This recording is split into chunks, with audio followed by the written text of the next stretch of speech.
everyone, it's Christina Hitchcock with Old National Investments. Thank you for taking the time out of your day to watch my video. I appreciate it. Here's the quote of the week. Keep smiling because life is a beautiful thing and there's so much more to smile about. Though it's not fun to talk about, everybody has to go sometime. The question is, do you have a smart exit strategy? Historically, some very smart people haven't been very smart about estate management.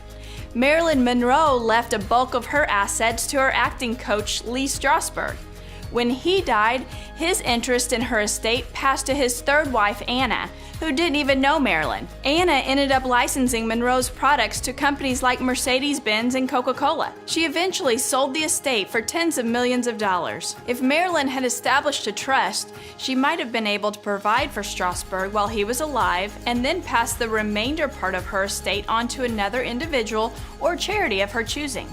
Rock stars Elvis Presley and John Lennon each established a trust strategy that passed the bulk of their assets to their chosen beneficiaries. Of course, there's the case of Leona Helmsley, who created a $12 million trust for her dog Trouble. Whatever your chosen beneficiaries may be, it makes sense to pass as much of your estate as possible to them and manage estate taxes and the probate process. Estate protection is too important to put off.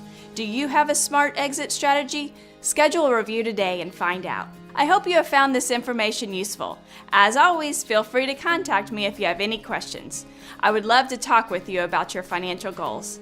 Until next time, thanks for listening and have a wonderful day.